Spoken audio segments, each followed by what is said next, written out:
Cuando hablamos del contexto de la literatura española en la primera mitad del siglo XX, vamos a hablar de dos fechas concretas. Vamos a hablar del periodo que va entre 1898 y 1939, que sería el final de la Guerra Civil, o 1936, que sería el principio de la Guerra Civil. Y diréis, vale, ¿y por qué 1898? ¿Y por qué no decimos que el siglo XX empieza en España en el año 1900? Bueno, pues porque ya sabéis que una cosa es lo que marca el calendario y otra cosa son los hechos históricos que marcan un cambio de tendencia histórica. Son dos cosas diferentes. El siglo XXI, por ejemplo, hoy en día los historiadores están de acuerdo en que el siglo XXI no empezó el día 1 de enero del año 2001, sino que empezó el 11 de septiembre de 2001, que fue cuando los terroristas hicieron caer las Torres Gemelas, ¿sí? Entonces, un poco, eso es también lo que ocurre con la historia española, que se considera que el siglo XX empieza en España en el año 1898. ¿Por qué? Porque en el año 1898 España pierde lo que habían sido sus últimas colonias. Ya sabéis que aquel imperio español enorme que habíamos visto, que tiene su punto álgido a principios del siglo XVII, ¿sí? Con las posesiones en ultramar, en media Europa, en fin, en la península, Portugal, todo aquello se va perdiendo, ¿sí? Y en el año 1898 se pierden las últimas colonias, que son Puerto Rico, Filipinas y Cuba.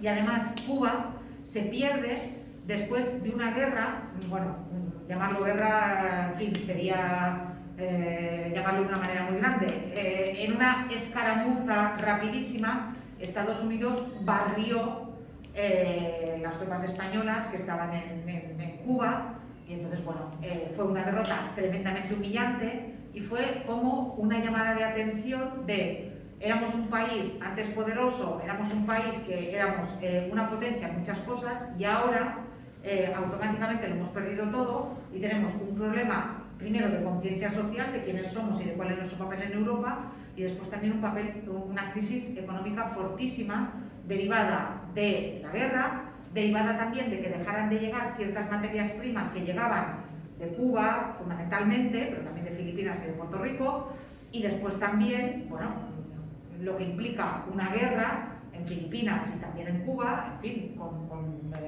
reclutamiento muchísimas veces de personas, por ejemplo en el caso de Mallorca eso está muy estudiado, que pasaba que cuando te tocaba ir por sorteo, te tocaba ir a la guerra, si tú eras de una familia rica, tú podías pagar a alguien para que se fuera a la guerra en tu lugar.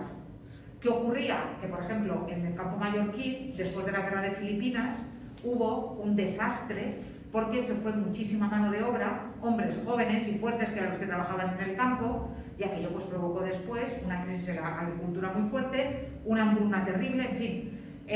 No es que solamente fuera el toque en el sentido de la pérdida de confianza en nosotros que habíamos sido una gran nación y fíjate ahora lo que somos, sino también eso implicó unas consecuencias económicas y sociales que provocarían después, un poco más tarde, la dictadura de Primo de Rivera. ¿Qué ocurre? Que el rey, que es Alfonso XIII, se ve incapaz de gobernar en mitad de esa crisis económica, social y política tan fuerte, y entonces llama a un general amigo suyo, que era el general Primo de Rivera, y le dice, mira, tú vas a gobernar el país, o sea, se acabó el simulacro de democracia que tenemos, porque era un simulacro de democracia, nada que ver con la democracia real, Primo de Rivera va a ser el que se va a poner al frente del país entre el 23 y el 31, pero la dictadura de Primo de Rivera tampoco funciona. Al final se convocan unas elecciones, en esas elecciones se vota a una serie de partidos que lo que hacen es que España acaba convertida en una república. En el año 1931. Alfonso XIII, que es el abuelo de Juan Carlos de Borbón, ¿sí? Alfonso XIII tiene que exiliarse, se exilia ya y ya no habrá restauración borbónica hasta que después Franco nombra a Juan Carlos su sucesor, y la Segunda República, aparte del abandono del rey, en la Segunda República se aprueba una constitución Se aprueba además una constitución que es muy moderna. Por ejemplo, se aprueba la igualdad de derechos entre hombres y mujeres, se aprueba que las mujeres puedan votar, aleluya, que hasta entonces no podían votar, se aprueba, por ejemplo, el divorcio se convierte en legal, y se aprueba, por ejemplo, algo tan revolucionario como que la enseñanza tiene que ser pública, universal y gratuita. Se intenta acabar con el analfabetismo, que en España tenía una tasa altísima en aquella época. En fin, se ponen en funcionamiento muchísimas escuelas públicas, nacionales, y después, desgraciadamente, muchos de esos maestros y maestras fueron represaliados enseguida por el franquismo. Si no habéis leído La lengua de las mariposas o no habéis visto la película, yo os la recomiendo, y es una película que habla justamente de eso, de la historia de un maestro republicano y de cómo él intenta enseñar a los niños de otra manera y lo que le pasa cuando viene la guerra civil. Entonces, esa república contaba con muchos adeptos, pero esa república también contaba con que había una parte muy grande del país que no quería ese progreso que estaba suponiendo la Segunda República. Entonces, esas fuerzas reaccionarias, porque eran reaccionarias, lo que hacen es que promueven un golpe de Estado, que es el golpe de Estado del general Franco, y ese golpe de Estado, pues lo que acabará provocando será una guerra civil que durará 3 años, esa guerra civil entre los republicanos y los franquistas, mal llamados nacionales, cuando a veces dicen entre republicanos y nacionales, no, entre republicanos y facciosos o golpistas, entre republicanos y franquistas.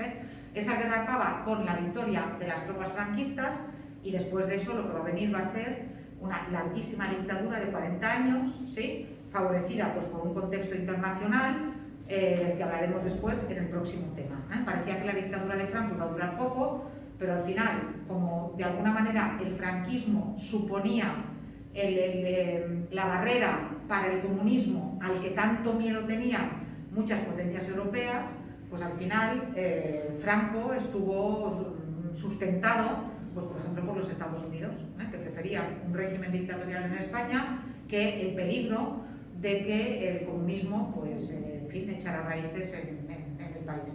Pero esa ya es otra historia. Por tanto, ese es el contexto del que yo os quería hablar, ese es el contexto histórico, y ahora vamos a hablar de la literatura, de qué ocurre con la literatura en aquella época, ¿sí? Perdonad, ¿qué ocurre con la literatura en aquella época? Voy un paso atrás antes del contexto histórico. Mirad, cuando hablamos de la literatura en esta parte del siglo XX, tenéis que pensar que estamos en el año 1898. Vamos a empezar en 1898. ¿Recordáis cuál es el movimiento literario que vimos de la segunda mitad del siglo XIX? ¿Qué hay en el siglo XIX en España? El romanticismo. No, el romanticismo de la primera mitad. Realismo. Vale, realismo y naturalismo, lo recordáis, ¿verdad? Lo pondré aquí abajo, El realismo y el naturalismo, ¿sí? Recordad, por ejemplo, que Benito Pérez Galdós muere en el año 1920. Benito Pérez Galdós continúa escribiendo en el año 1898. Pero a esa generación de autores realistas y naturalistas que todavía escribían en el año 1898, se va a sumar entre, más o menos, aquí las fechas no son exactas, pero más o menos entre 1898 y 1915 se van a sumar una serie de autores que intentan proponer un tipo de literatura mucho menos centrada en el contenido y mucho más centrada en la forma. Autores para los que importa fundamentalmente la belleza del lenguaje. Luego matizaremos un poco esto, pero a estos autores se los conoce con el nombre de modernistas. Entonces, el primer movimiento que vamos a ver entre 1898 y 1915 va a ser el movimiento del modernismo. El modernismo no es ni solamente un movimiento literario, seguramente os suenan, yo que sé, la Pedrera, el Pal Güell en Cataluña, Gaudí, la Sagrada Familia, os suenan. Eso es arquitectura modernista. Por tanto, el modernismo no es solamente literario, ni el modernismo solamente español. Hay modernismo en Europa y en literatura el modernismo nace en Hispanoamérica. Va a ser el primer movimiento literario en castellano que en lugar de ir desde la península hacia Sudamérica va a ser al revés. Va a ser un movimiento que se va a importar aquí. Pero frente a esos autores modernistas, al mismo tiempo vamos a encontrarnos lo que después se va a llamar la generación del 98, que va a estar formada por unos autores que, frente al desastre que estaba viviendo en España en aquellos momentos, van a hacer un tipo de literatura que va a ser una literatura que fundamentalmente va a denunciar el atraso que vive España respecto a otros países y que va a ser una literatura muchísimo más centrada en denunciar eso que el hablar de princesas y castillos y príncipes encantados, que es de lo que habla el modernismo. Claro, ¿qué ocurre entonces con estos dos movimientos? Fijaos, en primer lugar, coinciden en el tiempo. Por cierto, no lo he dicho, la generación del 98 es solo literaria y es solo española. Solo en literatura en castellano, frente al modernismo, que ya os he dicho que es más internacional y que además abarca otras artes, no solamente la literatura. ¿Qué ocurre entonces con esto? Que resulta que conviven en el mismo momento, resulta que se conocen, resulta que publican en las mismas revistas y resulta, para complicarlo todavía más, que hay autores que en una primera etapa son modernistas, pero que luego en una segunda etapa son claramente 98istas. Cuando hablo de 98istas, son autores que pertenecen a la generación del 98. Entonces, ¿qué ocurre? Y esta es la actividad que vais a tener que hacer, tanto si hacéis actividades como si no. Esta va a ser pregunta de examen sí o sí, o sea, ya os la podéis preparar. Ya os la podéis preparar, ya sabéis que no os engaño.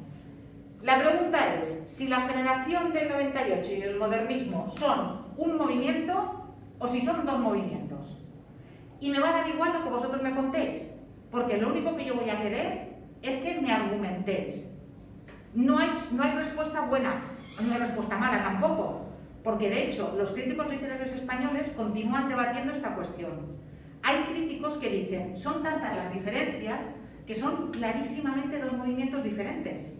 Pero hay autores que dicen, el hecho de que se conocieran, de que tuvieran relaciones entre sí, el hecho de que haya trasvase de autores de un movimiento a otro y fundamentalmente el hecho de que compartan un mismo hecho histórico, perdona por tanto hecho, el hecho de que reaccionen frente al desastre del 98 de dos maneras diferentes, pero que reaccionen frente a lo mismo, como si fueran dos caras de la misma moneda, hace que nosotros consideremos, o que otros autores consideren, que en realidad es el mismo movimiento con dos manifestaciones, una más internacional y otra más española.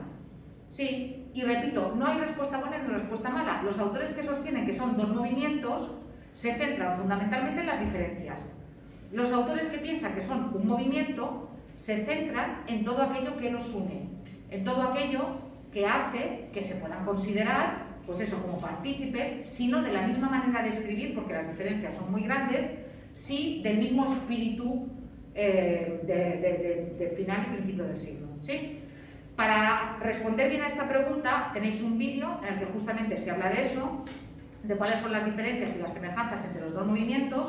Y después, aparte del vídeo, también ya veréis que trabajaremos los textos y a partir de ahí yo espero que también os podáis elaborar una teoría propia. Pero repito, no hay respuesta mala, lo único que tenéis que hacer es razonarla bien. Y ya sabéis, con argumentos, contra argumentos y lo de siempre. Por tanto, nos encontraríamos ahí con este primer momento, ¿sí?, que se materializa en dos movimientos literarios diferentes, modernismo y generación del 98. Entre más o menos 1915 y 1925, ¿qué ocurre en España? Empiezan a llegar los movimientos de ruptura artística que se están produciendo en toda Europa a principios del siglo XX y que después se van a conocer con el nombre de vanguardias o vanguardias históricas. El expresionismo, el surrealismo, el dadaísmo, a lo mejor os suenan estos nombres, el futurismo. Y aparte de esas vanguardias que llegan de otros países, hay autores españoles que crean sus propias vanguardias. Yo qué sé, Ramón Gómez de la Serna crea el ramonismo, él mismo en sí mismo es una vanguardia, ¿sí? Hay autores, algún autor que crea el creacionismo, ¿sí? Esos movimientos que pretenden romper con el arte tal y como había sido hasta aquel momento y hacer un arte nuevo, se van a conocer como vanguardias, ¿sí? Y en España van a dar muy buenos frutos literarios, sobre todo si nos centramos en obras que son hijas o que están inspiradas por el surrealismo. ¿Sí? Por tanto, esas vanguardias, que a lo mejor vosotros asociáis más a la pintura, yo qué sé, Dalí, seguramente habéis visto cuadros de Dalí, ¿sí? Esto es de lo que la gente llama los relojes derretidos, o que en realidad no se llama así, luego lo veremos, es la persistencia de la memoria. Imaginaos eso, pues en lugar de un cuadro, en un poema. Veremos después cómo se materializa todo eso. Por tanto, las vanguardias serán la otra, iba a decir el otro movimiento, pero es que no es un movimiento, son muchos movimientos de ruptura, pero serán el otro momento que tenemos que distinguir antes de la Guerra Civil Española. Y todavía antes de la Guerra Civil Española, que sabéis que es entre el 33 y el 39, por tanto aquí, ¿sí? Antes de la Guerra Civil Española, en España ocurre algo que después también recibirá el nombre de Generación del 27, Generación del 27. ¿Y qué es la Generación del 27? Bueno, pues es la conjunción feliz de una serie de autores y de autoras importantísimos, fundamentalmente poetas, poetas y profesores, pero fundamentalmente poetas. No hay, por ejemplo, narradores.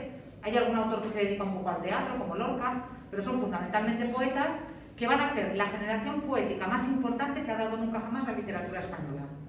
Nunca la literatura española ha dado tan buenos poetas en tan corto espacio de tiempo como en el periodo que va más o menos entre 1925 y la Guerra Civil Española.